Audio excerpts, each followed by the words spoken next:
Thank you, everybody, for coming out tonight. Good job, Paul, on your lesson, on your mini lesson, and thank you, Jason, for reading for me tonight. Spencer, if you could help me turn it on, that would be greatly appreciated.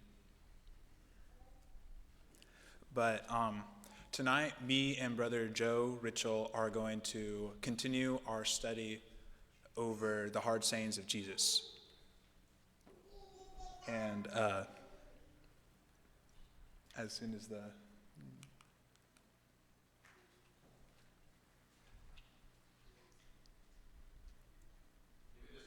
Okay, yeah, no rush.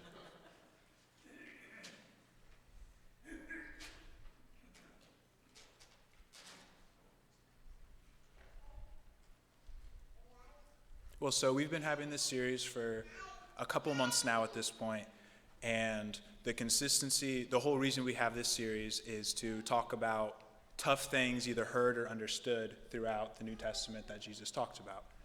And so I think a very important thing to do before we even talk about the verse is understanding why this is included in our series. And I found two reasons for it. I found reason number one is that whenever we read this, we kind of get lost. We don't really know exactly what they mean whenever they talk about the abomination of desolation. And then secondly, they both go hand in hand, but this is a subject that we will later see that is very hard for the disciples to hear when Jesus says it to them. So the goal of my part of this lesson is hopefully be able to demonstrate to you guys what the context is about this verse, and in doing so, we will be able to understand the impact of what Jesus said throughout this. So continuing on, I decided to break down the phrase that we focused on. And so in the Strong's definition of abomination, it reads, something disgusting that is filthy and normally in a way that promotes idolatry. So I asked some friends and I asked some family what was the first thing they thought of when I said the words disgusting or filthy. And the overwhelming response was the names of their other siblings. But I had one result that was not that, which is this beautiful bacon-wrapped creature. And so I think this was a couple of months ago, but Brother Mike did a lesson of pearls before swine, and he did an incredible job of detailing how truly disgusting and dirty these creatures are. I would not want to be in a pen with them. And this is something that we will see later, and this is something repeated not only in like our today's culture, but in biblical culture as well.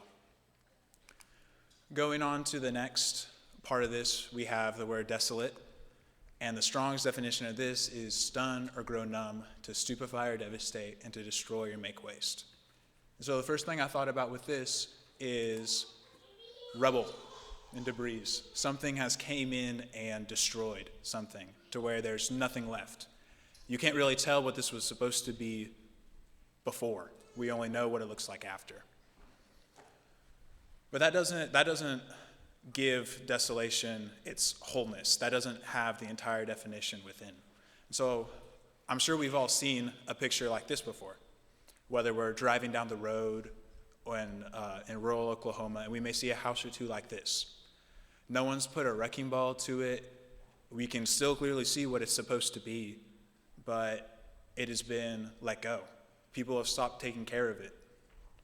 You know, the paint is chipped, the boards are rotten, and I'm sure the grass probably goes up to knee or shin high. It's just nobody's taking care of it anymore. And so just because the features are still there, it is just as desolate as the picture on the left. So keep this in mind as we go through the rest of the lesson. So thank you again, Jason, for the reading. The only verse I am looking at tonight is just verse 15, where it says, "When ye therefore shall see the abomination of desolation spoken of by Daniel the prophet stand in the holy place, whoso readeth, let him understand." So Jesus here is referring to Daniel 11, verse 31, which reads, "An arm shall stand on his part, and they shall pollute the sanctuary of strength, and shall take away the daily sacrifice, and they shall place the abomination that maketh desolate. So this Daniel verse is going to be the main focus of tonight. And before we get into that, I think it's crucial that we understand what is going on when Daniel is writing this. So the book of Daniel starts after the book of Jeremiah, and the book of Jeremiah ends with this depiction. In chapter 39, verse 1 through 2, and I chose verse 9 as well, and this is repeated later on in the book of Jeremiah, it reads, "In the 9th year of Zedekiah, king of Judah, in the 10th month, came Nebuchadnezzar, king of Babylon, and all his army against Jerusalem, and they besieged it. And in the 11th year of Zedekiah, in the 4th month, the 9th day of the month, the city was broken up. Then Nebuzaradan, the captain of the guard, carried away captive into Babylon the remnant of the people, the Israelites, that remained in the city, and those that fell away, that fell to him with the rest of the people that remained." This is describing when King Nebuchadnezzar attacked the people of God and essentially started and was known in history as a Babylonian exile. This left a major impact. This is what all of Lamentations is about. It's a bunch of poetry about the horror and the terribleness behind this. And this exile lasted for 70 years until King Cyrus of Persia released them back into their homeland. And throughout this time, the Israelites were under control of any of the major empires that sprung up during this period. And so Daniel takes place during this 70-year exile. The verses, Daniel 11 is a whole story of Daniel foretelling events that happen in history. And the verse talking about the abomination of desolation is just a little part of that major story. And the story is about Antiochus IV. He ruled the Seleucid Empire from 175 to 164 BC, and he self-titled himself Antiochus Epiphanes, which in today's terms would mean Zeus manifest or God manifest. So we can see from here he views himself very highly, seeing that he thinks he is God on earth. And but that is not the only nickname that he has been given. Historians and Israelites at this time also referred to him as Antiochus Epimanes, which means madman. So there was a lot of tension between the two, and not everybody saw him to be as great as he thought. And his goal, being the ruler of this empire, was to bring the entirety of his kingdom under Hellenistic uniformity. And so this means worshiping the Greek pantheon and celebrating the same culture that he celebrates. And the Israelites fell underneath his kingdom, so there was a lot of tension and a lot of conflict between Antiochus trying to assimilate the Israelites and the Israelites refusing to. So taking a look into the verses that detail his reign, we start off in verse 21, reading, "And in his estate shall stand up a vile person, to whom they shall not give the honor of the kingdom, but he shall come in peaceably and obtain the kingdom by flatteries." What this is essentially saying is that Antiochus was not deemed king by anybody. The actual heir to the kingdom, named Demetrius, he was imprisoned by the Romans, and that left a hole for somebody to fill. So Antiochus and another person decided to become co-regents and won over the people through flatteries and talk, and they very much politicked themselves into this position. And then years later, he orchestrated the death or the murder of his co-regent so he can have full power of this. Continuing on, it reads, "And with the arms of a flood they shall be overflown from before him, and shall be broken. Yea, also the prince of the covenant, and after the league made with him he shall work deceitfully, for he shall come up and shall become strong with a small people. He shall enter peaceably, even upon the fattest places of the province, and he shall do that which his fathers have not done, nor his fathers' fathers. He shall scatter among them the prey and spoil and riches, yea, and he shall forecast his devices against the strongholds, even for a time. And he shall stir up his power and his courage against the king of the south with a great army. And the king of the south shall be stirred up to battle with a very great and mighty army, but he shall not stand, for they shall forecast devices against him. This is detailing Antiochus's push to capture Egypt. The king of the south at this time refers to Ptolemy IV, who ruled all of Egypt, and Antiochus sought to obtain Memphis and Alexandria, two major cities in Egypt. This section right here refers to whenever he's going to take Memphis, and he ends up defeating Ptolemy and Ptolemy's army and takes Ptolemy captive for a time. So he gains control of Memphis, and then he pursues to take Alexandria, but is held off. So he retreats, but it is still a major success in their eyes because they captured a major city and planted their foot into the kingdom of Egypt. And this continues to give insight about that whole victory with, yea, they that feed the portion of his meat shall destroy him, and his army shall overflow, and many shall fall down slain. And both of these kings' hearts shall be to do mischief, and they shall speak lies at one table, but it shall not prosper. For yet the end shall be at the time appointed. Then he shall return into his land with great riches, and his heart shall be against the holy covenant, and he shall do exploits, and return to his own land. So this underlined portion here, this talks about when Antiochus is returning back home after claiming Memphis, and he hears word about the Israelites not conforming as fast as he would have liked. So on their way, he decided it would be best of, hey, let's give them a reminder of who's in charge, and goes and plunders the city. And then they return and go back home. And concluding this section, it reads, at the time appointed, he, being Antiochus, shall return and come toward the south. But it shall not be as the former or as the latter, for the ships of Chittim shall come against him. Therefore he shall be grieved and return and have indignation against the holy covenant. So shall he do, he shall even return and have intelligence with them that forsake the holy covenant.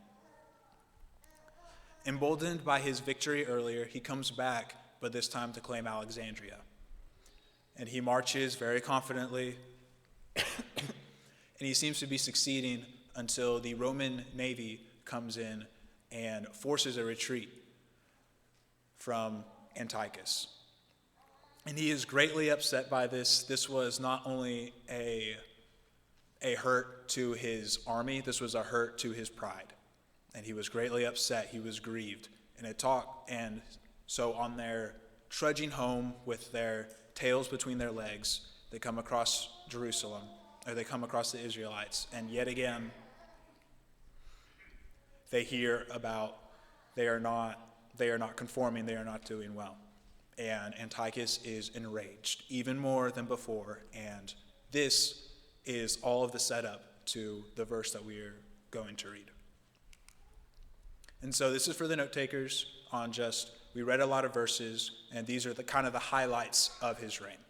So he took the throne illegitimately. He ended up capturing and securing Memphis, and then plundered Jerusalem on their way back, and then returns to capture Alexandria, which failed, and now this is set on them returning back home. I want you guys to imagine that you're in the middle of a market buying food for your family. The everyday bustle hums loudly in your ears as you catch dozens of different conversations occurring all around you. It sounds like home. Suddenly, you hear a multitude of raised voices coming from the east. The crowd, it surges towards their voices, and their ears are straining to understand what the commotion is about. You hear catches of words strung together: army, epiphanies, back, fire. You smell it before you see it.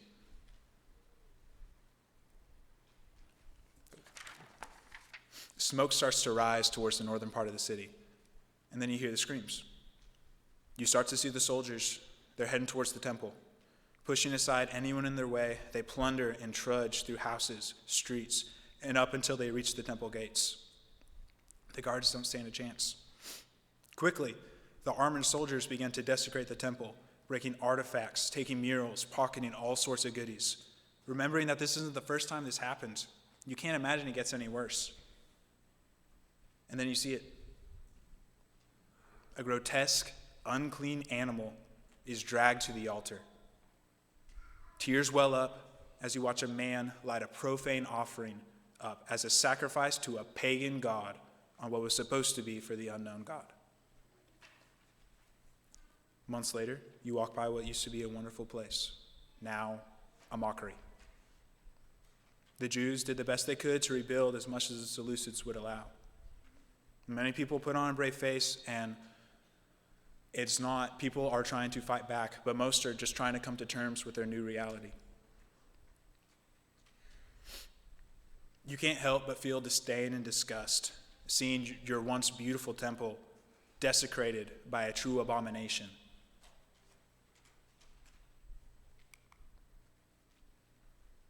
An abomination of marble, something that takes your beloved image of your God, something so true that you can't put an image to, and replaces it with a form of a man trying to be a god.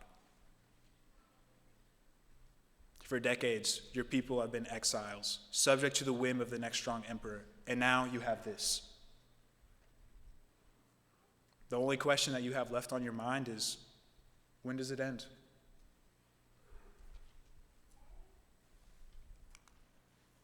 So let's take a look at this verse. It starts off with saying, "And forces shall stand on his part." How this is worded makes it sound like Antiochus himself was not there when this occurred, but Antiochus sends soldiers to come to the Israelites. Coming to this next verse, it talks about, "And they shall pollute the sanctuary of strength." This is when they break in to the temple. This is whenever they take and pillage everything they can. And this is whenever they have a sacrifice of a pig on the altar. So it wasn't supposed to be foreshadowing, but it was foreshadowing earlier, whenever that big old thing was up there. And so I found that this is actually, this contrasts a lot with what we see in the biblical history of our burnt offerings that the Israelites used to offer. We see that in Leviticus 11:7, God is talking to Moses and Abram about clean and unclean creatures. And God is saying here, "And the swine, though he divide the hoof and be cloven-footed, yet he cheweth not the cud, he is unclean to you." So this was an unclean offering in the eyes of what the Israelites perceived, which again is very different than what we normally see of God asking. Over 39 times in the Old Testament, there's mention of an offering without blemish, something clean, something pure. I have up here Exodus 12:5, which reads, "Your lamb shall be without blemish, a male of the first year. You shall take it out from the sheep or from the goats."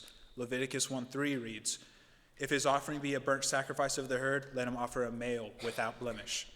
He shall offer it of his own voluntary will at the door of the tabernacle of the congregation before the Lord." And then Numbers 28:31 says, "Ye shall offer them beside the continual burnt offering and his meat offering. They shall be unto you without blemish, and their drink offerings." So not only was this sacrificed to an idol,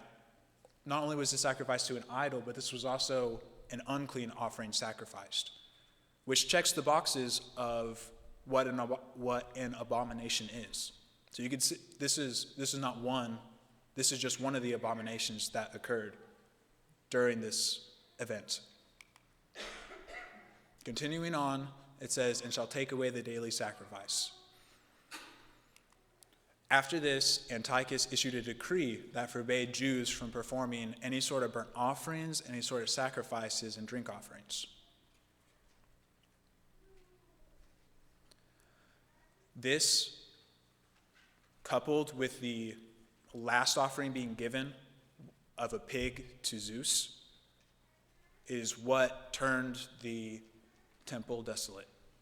So thinking back on, we had that destroyed house and then we had the abandoned house.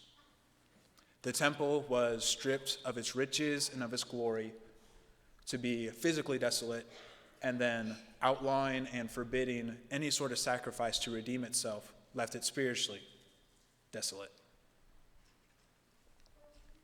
And the purpose of this law was still continuously, everything is about Antiochus trying to bring about a uniform Hellenistic culture upon all of his nation.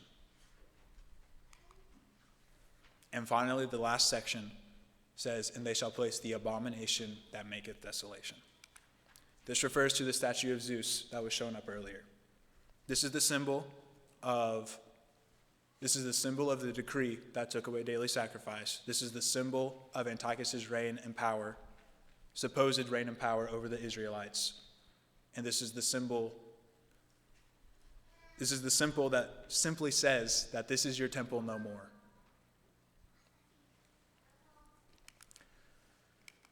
And so going back to Matthew, whenever he says that this is the abomination of desolation, this is what he's talking about.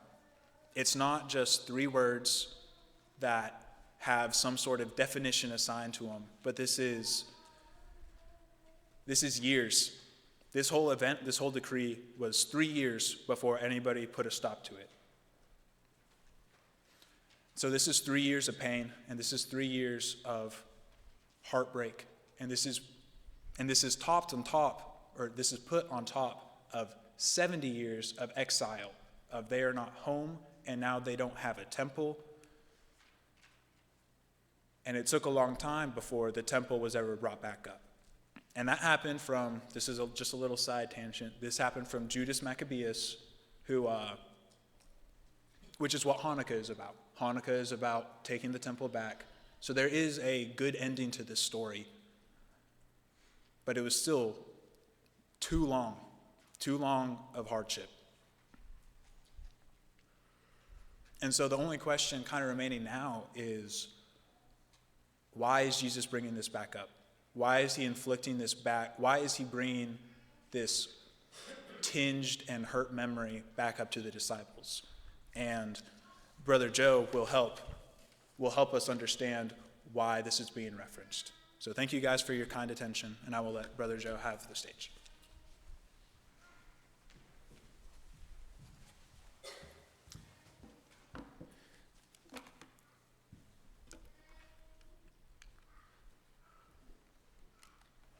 Thank you, Lucas. I really appreciate this opportunity tonight to speak to you, and I want to thank Lucas for his lesson that we just heard about Daniel. That really sets me up in a good spot to move forward. I don't think you can begin to understand Matthew 24 and the abomination of desolation if we did not discuss what was going on in Daniel. I'm going to read the Matthew 24:15 again real quick. "When you therefore shall see the abomination of desolation, spoken by Daniel the prophet, stand in the holy place, whoso readeth, let him understand." Now hopefully that will set our minds for where we need to be to talk about the abomination of desolation. Now, why is this specific passage difficult to understand? In addition to what Lucas said, well, where did I put that slide? I must have taken it out. Well, we'll just talk about it. We need to understand the context from Matthew as well as Daniel. We also need to understand the parallel passages in Luke and John. We need to understand historical context, both from the Daniel time period in Antiochus Epiphanes and the current time period with Matthew and the following. We also need to understand Jewish teaching. So we're not going to talk much about what happened with Daniel in that connection, but essentially what Lucas was talking about, this is something that they remembered. Not only was it our modern Hanukkah celebration regarding that and taking that temple back, but the Feast of Dedication was. Okay, hopefully this is big enough for you guys to see. As we go through tonight, we're not going to be reading every verse. We're going to hit highlights from these verses. But I've got the 3 parallel passages so we can hit points and look at them. I will read these first 3 verses to set the tone for Matthew 24. And Jesus went out and departed from the temple, and his disciples came to him to show him the buildings of the temple. And Jesus said unto them, See ye not all these things? Verily I say unto you, there shall not be left here one stone upon another that shall not be thrown down. And as he sat upon the Mount of Olives, the disciples came unto him privately, saying, Tell us, when shall these things be? And what shall be the sign of thy coming and of the end of the world? Now in Mark and Luke, they change that a little bit, and they say, When shall these things be fulfilled, or when shall these things pass? So, in thinking about this, and if you haven't listened to Jonathan's presentation, he talks a lot about these questions. I'm not going to go much into that, other than just to hit a couple of points and move on. But to help understand what I'm talking about tonight, Jonathan's lesson from last week will be very helpful. Now, the apostles, what were they talking about when they said, when will these things be? What will be the signs? They were immediately commenting on what Jesus had just said. One stone will be torn down from every other stone. They asked for signs. They said, when are you coming in judgment? When are you coming? So, in Scripture, the coming of the Lord does not always mean a physical coming of Jesus. It sometimes means a coming in judgment. For an example, and look, this is important to keep in mind. For example, in Jeremiah 50:31, God was threatening to come to Babylon in judgment to destroy the city. Micah 1:3 also talks about how the Lord's coming was a judgment against Israel. It's used in various places in the Old Testament and even the New Testament. And when he talks about the end of the world, that can be the end of the world, but can also talk about the end of the age. That word can be used to both signify age and the end of that time period. It's used in Hebrews 9:26, where it talks about the end of the Jewish age. One thing that I want to keep in mind is this last part on the slide. The apostles and the Jews were still looking for a conquering Messiah to fight and overthrow the Romans. If you will, they were looking for their modern Maccabees. Who was going to come and free them from the Romans? And in their mind, if that was going to take the destruction of the temple, that's what was going to need to happen. Now, this wasn't the first time that the apostles heard Jesus talk about the destruction of the temple. If we look at Luke 19, Jesus predicts the destruction of Jerusalem here. He's on the way to Jerusalem. And in verse 43 and 44, he says, For those days shall come upon thee, that thine enemies shall cast a trench about thee, and compass thee around, keep thee on every side, and shall lay thee even with the ground, and thy children with thee, and they shall not leave one stone upon another, because thou knewest not the time of thy visitation. Again, in Matthew 23, Jesus announces punishment on Jerusalem. Now, slightly before this, or all of Matthew 23 until verse 36, Jesus is standing in the temple, and Jesus is accusing the Pharisees and other Jewish leaders. He's accusing them of extortion, excess, uncleanliness, hypocrisy, and iniquity. He says they're guilty of the blood of the prophets, that they would persecute, scourge, kill, crucify the prophets, wise men, and scribes sent by Christ. And in verse 36, he says this, Verily I say unto you, all these things shall come upon this generation. And in verse 38, he says, Behold, your house is left unto you desolate. When he's talking about house, Jesus is talking about the temple. And he's saying it's going to be desolate in their generation, in their lifetime. So, I want to talk about the signs as we build up, leading up to verse 15 in the Abomination of the Desolation. Again, I'm not going to be reading every word in these verses. We're going to hit high points and compare the different parallel translations. Starting in verse 4, Jesus gives signs. Here he says, Many shall come in my name, saying, I am Christ. And there'll be wars and rumors of wars. but the end is not yet. So one thing I want to say about signs.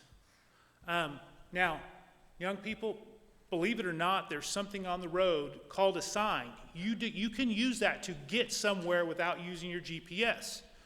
If you were to travel from here to Dallas, and I see a road sign that says Dallas, 150 miles, I'm not real worried about that road sign yet. And as I go along and that road sign says Dallas, 50 miles, well, I know I've got to make a decision whether I'm going to take I-35 East or I-35 West.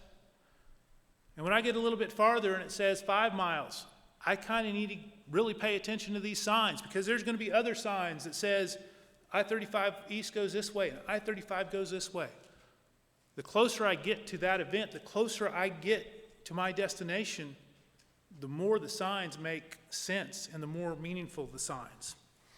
So with this, he says there's false Christs. There have been false Christs. There have been false messiahs before Jesus came. There have been false messiahs constantly up to this day. And there's wars and rumors of wars constantly. In a sense, these signs don't tell us anything yet. Going on, for nation shall rise against nation. There shall be famines, pestilence, earthquakes. These are the beginning of sorrows. Well, these are a little bit more pertinent. These maybe hit a little bit more close to home. These are physically affecting. These are actual things that are actually happening, not just rumors or somebody pretending to be something.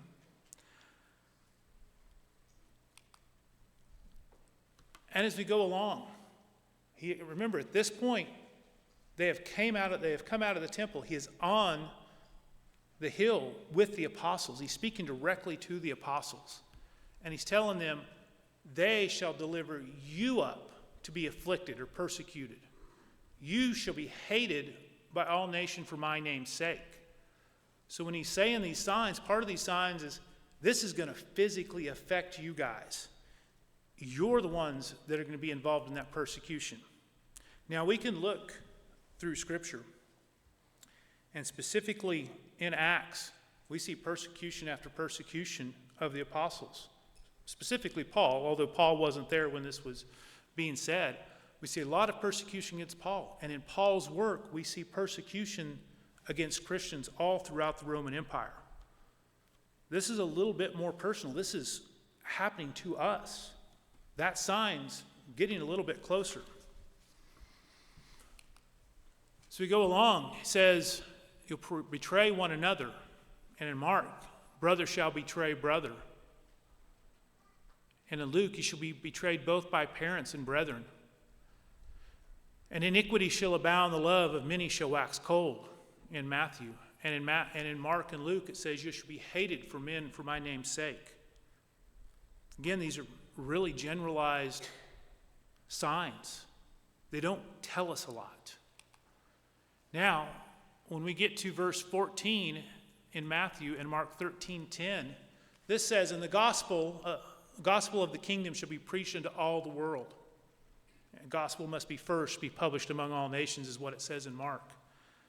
Luke doesn't mention this, but this is something, if we didn't have something to confirm when the gospel had been preached to the world, we could still assume, well, that hasn't happened yet. But in Colossians 1:23, Paul states that the gospel had been preached to all nations. Now, Paul died in approximately AD 66, AD 67, in that time frame, which was before Jerusalem's destruction. Signs are getting a little bit closer. Let's look at our key verse here, Matthew 24:15, and the parallel verses in Mark and Luke. I'm going to read each of these verses and we will compare them. When ye therefore shall stand and see the abomination of desolation spoken by Daniel the prophet, stand in the holy place. Whoso readeth, let him understand. And the passage in Mark says, but when he had seen the abomination of desolation spoken of by Daniel the prophet, standing where it ought not to be, let him that readeth understand. Then let him that be in Judea flee to the mountains. And in Luke, and when you see Jerusalem compassed with armies, then know that the desolation thereof is nigh. So let's look at each one of these verses. Each one holds a clue. The first one, the abomination would be in the holy place. In Mark, it's standing where it ought not to be. And in Luke, we'll know the desolation is close when we see the armies. A way I've put this in my mind that helps me to understand this, I'm going to blend these together and kind of mix them up and put them in a way that maybe makes some sense. When you see Jerusalem surrounded with armies, you will know the desolation of Jerusalem is near. The abomination of desolation will stand in the holy place where it should not be. Now the question is, when did this happen? When was Jerusalem surrounded by armies? So history records the destruction of the temple and Jerusalem by the Romans in 70 AD. Josephus was a Jewish historian who was with the Romans, and he wrote a book, The War of the Jews. It is readily available if you want to read it. All of my history about this came from Josephus. So we'll talk about what happened and what led up to the destruction of the temple. Clashes between the Jews and pagan Gentiles turned into the first Jewish revolt in 66 AD. The Jewish rebels kicked the Romans out of Jerusalem and controlled the city and the surrounding area. And in AD 66, massive Roman armies started coming into Judea from the north to put down the Jewish rebellion. In December of 69 and early 70, Emperor Vespasian sends the general Titus to finish the war in Judea. Now, Titus is accompanied by the Jewish historian Josephus, so he was there and he wrote down what he saw, and because he was a Jew, it affected him greatly. And we'll look at some other things to see where it really affected him. In April 70 AD, Titus's army begins to surround Jerusalem. Now, the Jews are allowed to enter Jerusalem to go to Passover, but Titus doesn't let them leave. This greatly expands the population of the city, maybe 2 or 3 times of what it normally would be, maybe even more. This strained the food and water supplies within Jerusalem. Now, inside the city of Jerusalem, there were Jewish factions, the rebels that were fighting each other, and in their fighting, they burned up almost all of the grain in the city. And then the Romans blocked 3 sides of the city. So, let's talk a little bit about the abomination and what we've seen in the various verses about the abomination of desolation. It says, when armies surround Jerusalem, know the desolation is near. The Roman armies carried them with their traditional flag, or ensign, which when they marched on Jerusalem, it would lead them in as they were marching. Later, Tertullian records that the Roman soldiers worshipped their flags as gods.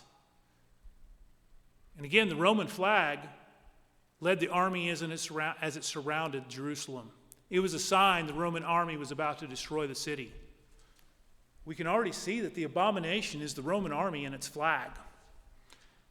It was their idol.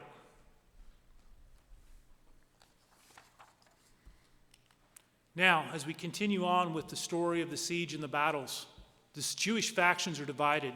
Now, the vast majority of the people in Jerusalem are not actively fighting the Romans, but there's 2 main groups of Jewish rebels. And the city between the 2 groups had been reduced to ashes because of their fighting. When the Jews refused to surrender to General Titus, he orders everything approaching the city walls flattened. May 1st of 70, the Romans camp outside the Jerusalem walls, and Titus and Josephus again negotiate with the rebels. The Romans begin to build earthworks and wooden structures to attack the city walls, and the Romans use artillery to protect their engineers. The rival Jewish rebels unite to attack the Roman battering rams, and a key Jewish general is killed. But Titus has a Jewish prisoner crucified in the side of the Jewish people to frighten them. In early June, the Romans attack the temple in the upper city. Josephus pleads with the rebels to surrender or they would all be destroyed. But the Jews didn't surrender. The rebels in the city searched the houses for food, robbing, beating, torturing, and murdering people. Josephus says no other city ever endured such miseries. More people desert as the city of starvation increases. Deserters swallowed gold coins to hide them. The Romans captured up to 500 deserters a day. Prisoners were crucified before the walls to intimidate the people in the city. Josephus said, so great was their number that the space could not be found for crosses, nor crosses for the bodies. The Jewish rebels swear to fight until the last breath, even if it means the destruction of the temple. In June 16th, the Roman troops built a wall, and in some places a trench, completely around the city in 3 days to prevent food from entering. The famine in the city intensified, and the Jewish rebels execute prominent persons, and they imprison Josephus' father. So Josephus' father and much of his family are inside the walls of Jerusalem when this is going on. The deaths increase. Jewish deserters are killed after it is found that they are swallowing the gold coins. The rebels melt down the temple vessels for gold, and from May 1st to July 20th, 115,880 dead are carried out of the city during the siege. Many estimates from the city record over 600,000 dead among the lower classes. The total number was much higher. July 24th, the Roman soldiers seized the Antonia fortress. And August 5th, the daily sacrifices in the temple are stopped. They're not stopped by the Romans, they're stopped by the Jews. Josephus pleads for the sacrifices to be restored, and he does this where all the people could hear, but the rebels refuse. Because of the stopping of the daily sacrifices, a great number of upper-class citizens and priests desert to the Romans. On August 10th, the rebels set fire to the northwest temple's porches. On the 12th, there's a constant fighting around the temple as the Romans restart the fire to the temple porches. On the 15th, the rebels set fire to the porches again. The Romans destroy the north porches of the temple. Now, the Jews are dying of starvation in huge numbers. The famine becomes so bad, the Jews have resorted to cannibalism. On August 27th, Titus orders the temple to be set on fire. But on the 28th, Titus orders the fire extinguished in order to preserve the temple as a possession of Rome. On the 29th, as Jews attack the Romans, a Roman soldier throws a burning log into the temple. Titus at this time enters the sanctuary to view the contents as the battle rages around the altar. The temple is consumed by fire. Josephus records that this was the very day in the month that the first temple had been burnt by the Babylonians. Many people, especially poor women and children, are persuaded by a false prophet to go to the temple to receive their deliverance. This ends up being a crowd of about 6,000 who climb onto the porches and all die in fire. Then the Romans carry their flag into the sanctuary at the east gate. The Romans perform pagan sacrifices in the temple to their flags. Titus executes the remaining priests. Let's talk about the abomination in the temple. When the Roman flag was brought into the temple for pagan sacrifices, it signified Rome's final acts of destruction. And just like the idol of Zeus, this was the Romans' idol. And they were performing their sacrifices in the temple. The Roman flag was the abomination of desolation at this point, especially it was in the temple where it should not be.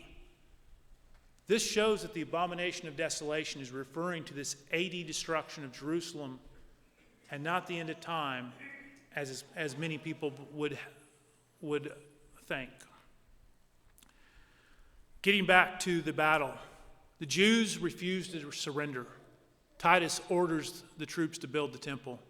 The gold covering the sides and the top of the temple is melted. The Roman soldiers later pried every stone apart from every other stone of the temple to get to the gold. Jerusalem and the temple were destroyed in AD 70, and it was about 42 months after the invasion began. So what do we know about this from history besides Josephus? Rome celebrated the fall of Jerusalem by erecting the triumphal arch of Titus in the city of Rome, which depicts the menorah taken from the temple during the triumphal march. So we've talked about the destruction of the temple and the battle, but there's a lot of verses after the Abomination of Desolation that give us a lot of unanswered questions.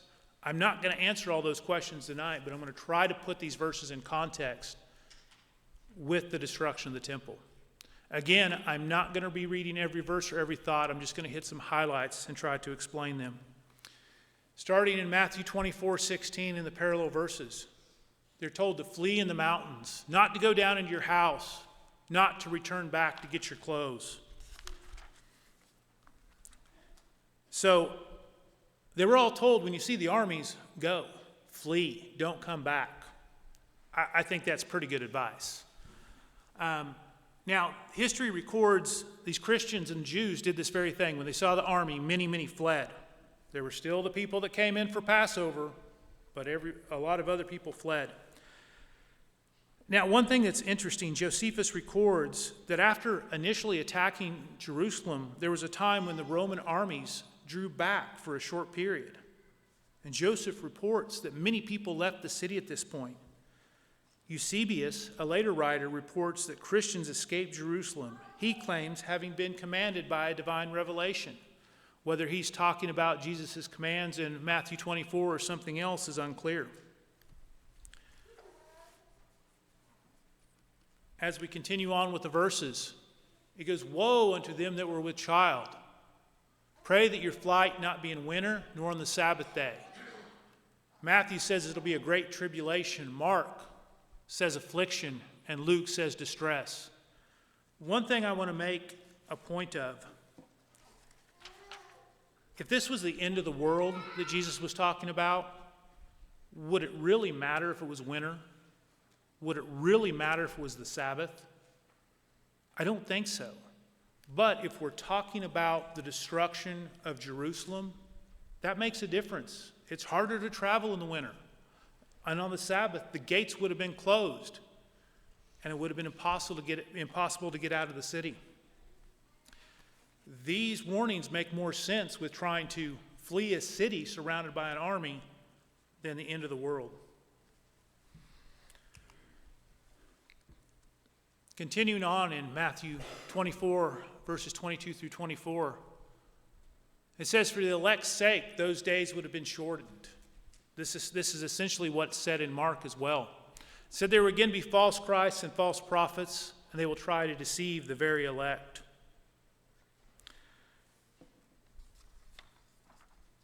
I think we see a demonstration of that when I'm talking about the 6,000 women and children that were lured to the temple to be delivered and died. I think that very well could be talking about that episode, but it doesn't have to be specific. There were many records of false Christs at that time, people talking about that they were the deliverer, to follow them.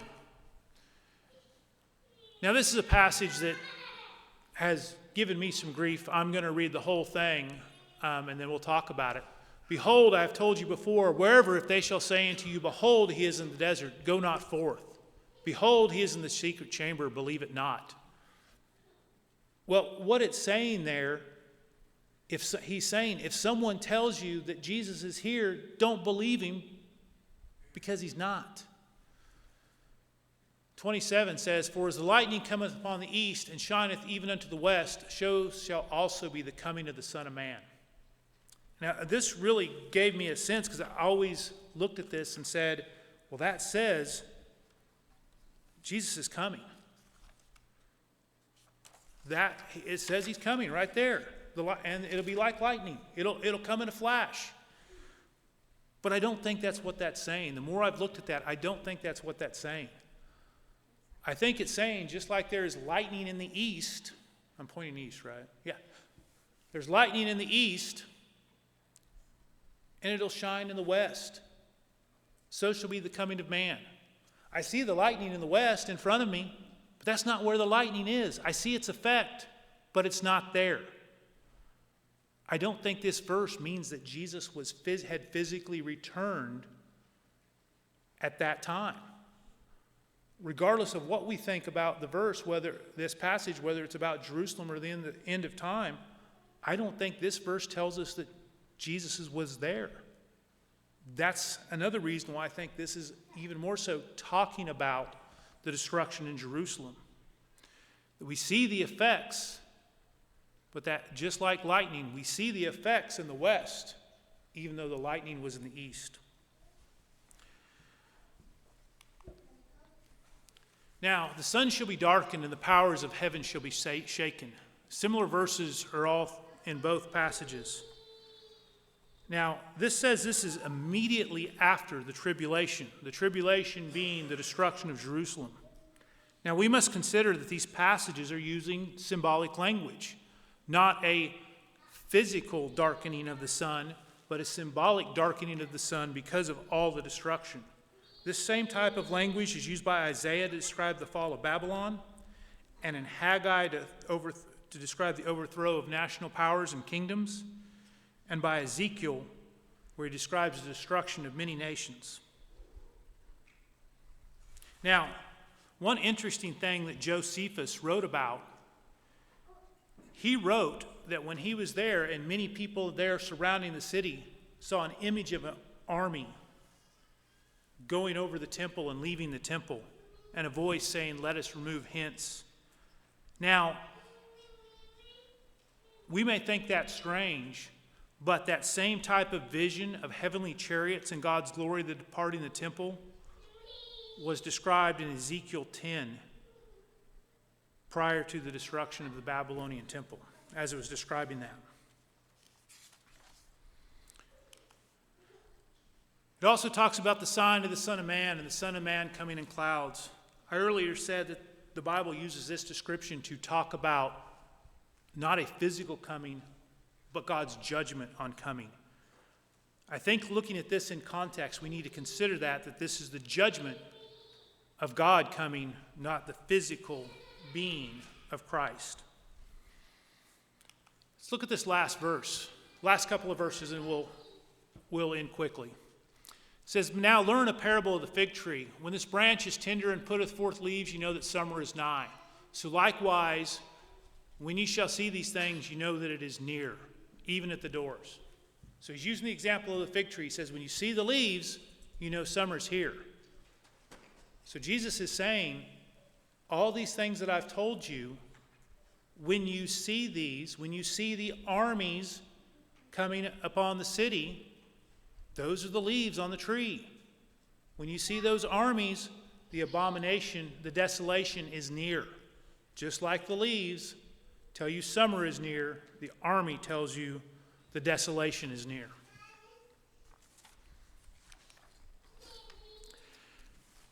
Now, in this last set of verses that I'll read, Matthew, Mark, and Luke all say, "This generation shall not pass away till these things have been fulfilled." So, in Matthew 23, it said, this house will be desolate, and it'll happen in your generation. Now, Jesus is ending this section talking about the abomination of desolation, saying, the things I've just told you will happen in this generation. It'll be fulfilled in this generation. So I think those kind of bookend that passage, and we can encapsulate and use both to say, yeah, this makes sense. The destruction of the temple happened in that generation. What Jesus is talking about happened in that generation. And I want to make one point here to separate a couple of events. In verse 36, it says, "But of that day and hour knoweth no man, no, not of the angels of heaven, but my Father only." It says the same type of passage in Mark. I think it would be very difficult for me to reconcile in my head and make sense if we're trying to make something about the same event, and we can know it can happen, but we also don't know when it's going to happen. So I think right there, those two passages, beginning in verse 36, that's talking about something else. That's not talking about the abomination of desolation. So again, I want to make a point of this to clearly put this out. I'm going to read it the way I read it before. When you see Jerusalem surrounded by armies, the desolation is near. The abomination of desolation shall stand in the holy place where it ought not to be. Again, that desolation and that abomination, desolation was the destruction of the temple and the city. That abomination was the Roman army and their flag, which to them was their idol. And it went specifically when it was in the temple being sacrificed to as a god. As we wrap up, I want to make one point about how spiritual takeaway for us. So using these terms, I want to point out that allowing our spiritual temple to contain abomination will lead to our spiritual desolation. And allowing our spiritual lives to be desolate will lead to spiritual abomination. I hope this gives us a better understanding of the abomination of desolation. And I will say there is much, much more that could be dug out of this. Many passages that I just skimmed over where there are phrases that are difficult to understand. As we finish up, as always, we want to offer an opportunity for anyone may have a need of the church for prayers or a baptism. If you have such a need, please come forward as we stand and sing.